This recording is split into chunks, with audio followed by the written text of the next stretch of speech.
भाई बहनों, वैसे तो मैं वृंदावन जाती ही रहती हूँ, लेकिन ये उस टाइम की क्लिप्स है, छोटी छोटी जोड़कर मैंने बनाई है। जब मेरा कोई चैनल नहीं था और मेरा कोई वीडियो बनाने में कोई इतना इंटरेस्ट भी नहीं रहता था, लेकिन हाँ, मैं अपनी यादों के लिए छोटे छोटी यादें जोड़ कर रखती थी और अपने अपने को जहाँ भी जाती थी एक एहसास से भर कर लाती थी। क्योंकि जो भी सकारात्मक ऊर्जा होती है वो हमारे अंदर अगर भरी रहे तो भगवान अपने आप ही हमारे समीप रहते हैं। नहीं तो जब हम नकारात्मक विचारों में रहते हैं या नकारात्मकता में रहते हैं तो भगवान हमसे दूर हो जाते हैं। तो देखिए, वृंदावन गई थी, लेकिन मैं फिर पहुंच गई भांडेर वन। भांडेर वन पहुंचने के बाद इतना अद्भुत नज़ारा देखा, वहाँ का इतना सुंदर नज़ारा, इतनी दिव्यता और इतना सुंदर मंदिर और इतने प्यारे भगवान। और भगवान कृष्ण का वहाँ पर विवाह स्थली है, जहाँ पर भगवान कृष्ण ने श्री राधा रानी के साथ विवाह किया था और ब्रह्मा जी ने विवाह कराया था। ब्रह्मा जी गवाह थे विवाह।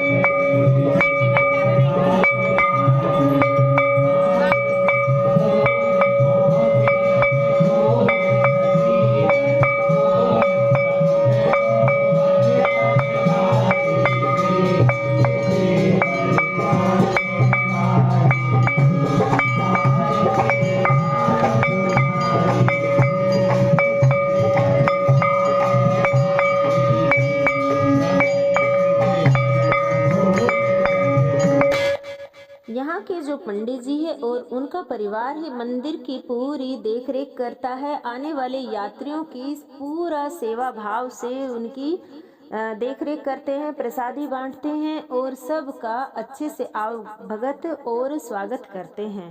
तो यहाँ के पंडित जी बहुत अच्छे हैं। और जब मैं इनके घर में ठहरी तो इतना अच्छा सुंदर स्वागत किया और इतना अपनापन, इतना प्रेम दिया पूरे परिवार ने कि मेरा तो मन बिल्कुल आने को कर ही नहीं रहा था, लेकिन फिर भी आना पड़ा। तो मंदिर जो है बलराम मंदिर, भगवान कृष्ण की जो विवाह स्थली है और मोर के पंख से भगवान कृष्ण ने श्री राधा रानी की मांग भरी थी। और बड़े बड़े शहरों से लोग यहाँ पर आते हैं।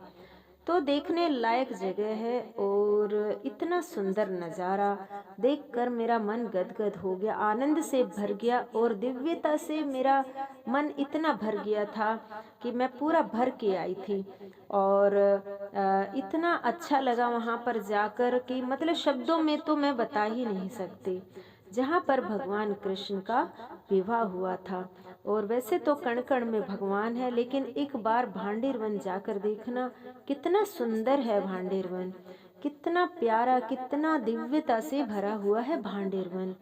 तो भांडेर वन की लीला देखकर मेरी तो एकदम से मन चकाचौंध हो गया, उत्साह से भर गया। और फिर जब हम आने लगे तो फोटो वोटो लिए थे इंदुलेखा और चित्रलेखा ने।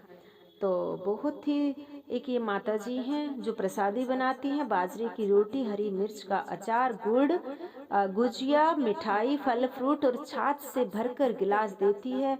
इतना मतलब भरपूर प्रसाद वहाँ मिलता है। और माता जी खुद अपने हाथों से बाजरे की रोटी बना रही हैं। तो बहुत ही प्यारी माता जी हैं जो ये रोज बहुत प्रसादी बनाती हैं। और ये विवाह स्थली है। इसमें मैंने छोटी छोटी क्लिप ली है, क्योंकि उस टाइम मतलब ज़्यादा फ़ोटो वोटो खींचना भी अच्छा नहीं लगता, क्योंकि परिवार में हम आए तो ये लोग सोचेंगे अपने मतलब से मतलब वीडियो बनाने के लिए ये तो आई है, लेकिन बस ऐसे ही मैंने छोटी छोटी ले ली थी। तो ये इंदुलेखा मुझे पूरा मंदिर दिखा रही है, जो पंडित जी की बहू है। और पूरा इन्होंने इतना स्वागत किया, इतना स्वागत किया कि मैं शब्दों में बता ही नहीं सकती। इतना प्यारा परिवार है, इतना ये प्रेम बांटता है ये परिवार। और इनकी जो बहू है इंदुलेखा, वो बहुत ही प्यारी है, साक्षात श्री राधा रानी का रूप है। साक्षात वो ऐसा लगता है जैसे वो भगवान कृष्ण की सखी है, इतनी प्यारी है वो इंदुलेखा। तो ये पंडित जी बलराम मंदिर में क्योंकि भगवान ढूंढते हुए भगवान को बलराम वहीं पर आ गए थे, तो यहाँ पर बलराम का भी मंदिर बनाया गया है और रोज आरती अर्चना होती रहती है। तो ये बाजरे की रोटी, हरी मिर्च का अचार, गुड़, गुजिया, फल फ्रूट और छाछ का गिलास भरकर मुझे इंदुलेखा ने प्रसादी दी, और ये खाना बहुत ज़रूरी होता है, तभी यात्रा संपूर्ण मानी जाती है। तो ये देखो चिड़िया चहक रही है, पक्षी चहक रहे हैं कि मतलब मूर्ति में और फोटो में जैसे कैमरे के सामने इतने मतलब अच्छा उसमें कैच नहीं हो पाते हैं जितना हम सुंदर अपनी आँखों से देखते हैं। अद्भुत वहाँ का ये इंदुलेखा की बेटी है लाडो। तो ये बदमाश और बहुत ही ज्यादा नटखट बालक ये इधर से उधर भांडीर वन में घूमता रहता है।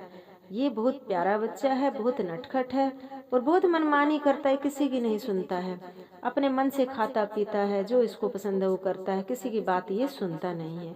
तो ये सब यात्री आए हैं, यहाँ छाछ का गिलास भर कर दे रही है इंदुलेखा और ये पूरा मंदिर दिखा रही थी। तो मैंने पूरा दिल से ऐसे वीडियो नहीं बनाया था कि पूरा यूट्यूबर बन के, ये तो बहुत पहले की वीडियो है और जहाँ पर मतलब एक परिवार की तरह उन्होंने मुझे अपने परिवार में परिवार के सदस्य की तरह ही रखा। ये लाल साड़ी में इंदुलेखा है और बिल्कुल ये ऐसे राधा रानी की सखी जैसी नज़र आती है, मुझे तो बहुत प्यारी है। और ये उनकी बहन है चित्रलेखा।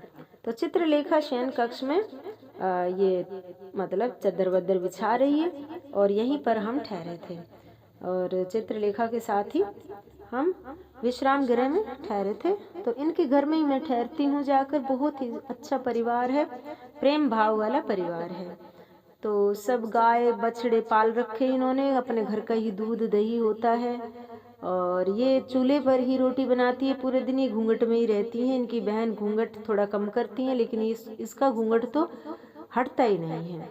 ये चूल्हे पर जब आग भर जाती है बहुत सारी खाना वाना भोजन बनाने के बाद, तो ये चूल्हा भर गया है, तो देखो ये आग निकाल रही है तसले में। तो तब भी इसका घूंघट नहीं हट रहा था, फिर मैंने बोला था कि थोड़ा सा ऊपर कर लीजिए, तब भी इसने ऊपर नहीं किया। हाँ देखो अब दिखा रही है। तो ये चित्रलेखा और फिर त्रिवेणी कूप। त्रिवेणी कूप एक ऐसा कुआं है जहाँ पर अमावस्या के दिन जल का दूध बन जाता है और पूरा दूध से कुआं भर जाता है और इस जल से अगर कोई बांझ स्त्री है तो उसको पुत्र की प्राप्ति होती है। अगर किसी के मनोकामना पूर्ण नहीं हो रही है और इस कुएं में स्नान कर लेता है तो उसकी मनोकामना पूर्ण होती है। अगर इंसान कुछ अपनी मनवांछित फल पाना चाहता है तो एक बार भांडेर वन जाकर उस त्रिवेणी कूप के जो जल से स्नान करना चाहिए जरूर। तो ये त्रिवेणी कूप की अद्भुत लीला सुनकर मेरा तो मन इतना रोमांचित हो गया था। जब इंदुलेखा सुना रही थी तो उनके शब्दों से सुनने में आनंद ही अलग था। तो इतना सुंदर वो वर्णन करती है, ऐसा गर्ग संहिता में भी बताया गया है, त्रिवेणी कूप का जिक्र किया गया है और भगवान की विवाह स्थली का और भगवान के श्री राधा रानी के साथ विवाह का भी जिक्र किया है। ये त्रिवेणी कूप की एक अद्भुत ही कहानी है।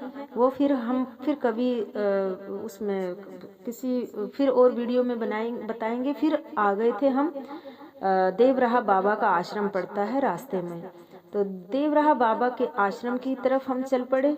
तो वहाँ पर आधा घंटा का रास्ता था भांडेर वन से। फिर हम वहाँ पहुँच गए। देवराहा बाबा मचान पर बैठकर आशीष देते थे अपने भक्तों को और अब दूसरे बाबा आ गए हैं तो उनके अच्छे से सुंदर दर्शन करने के बाद हम चले आए फिर अपने वृंदावन की तरफ। तो भाई बहनों आप लोग भी बताना कैसा लगा वृंदावन का वृतांत। और वृंदावन बहुत सुंदर है। राधे राधे।